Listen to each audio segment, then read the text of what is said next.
My son-in-law believed I was just an old man living a simple life. He never knew I owned the very company where he proudly worked as CEO. When he invited me to dinner with his parents, I smiled, because I wanted to see how they treated a man they believed had nothing. Then his father quietly pushed an envelope across the table, and what happened 2 minutes later changed every life in that room forever. My name is Michael. I have spent my entire life believing that character is worth more than money. Years ago, I built a company from nothing, sleeping in my office, skipping meals, and risking everything, until it became one of the largest businesses in the state. Even after becoming wealthy, I kept living in the same modest home, drove an old truck, and wore simple clothes, because I never wanted money to define me. My daughter Josephine fell in love with a confident young executive named Joseph.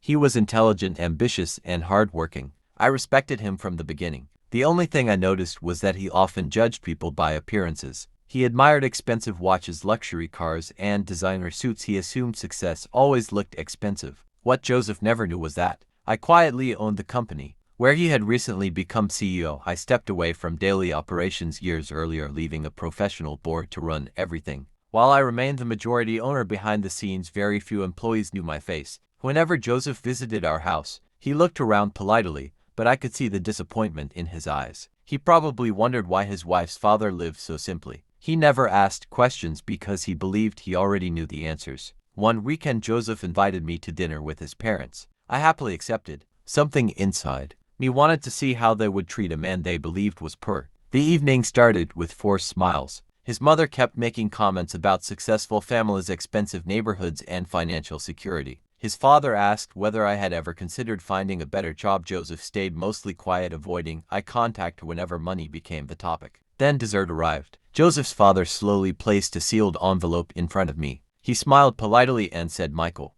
we know you love your daughter, but perhaps it would be better if you stopped depending on them. This envelope contains enough money to help you for a while. We believe Joseph deserves a family that matches his future." The room became completely silent. I looked at my daughter. She was shocked and close to tears. Joseph looked uncomfortable but said nothing. I calmly opened the envelope. Inside was a check. I folded it carefully, placed it back inside, and thanked them for their generosity. Then my phone rang. I answered politely. "Yes, this is Michael." After a short conversation, I smiled. Joseph looked confused. I quietly said, "Congratulations, Joseph. The board has officially approved next year's expansion plan. I signed the authorization this afternoon." His face instantly turned pale. His father frowned. "What board?" I looked directly at Joseph. "The board that reports to me, because I own the company where you serve as CEO." Nobody spoke. Joseph's mother dropped her fork. His father stared at me, unable to believe what he had heard. Joseph whispered, "You own the company." I nodded. "Always have. I simply wanted my family to know whether they respected people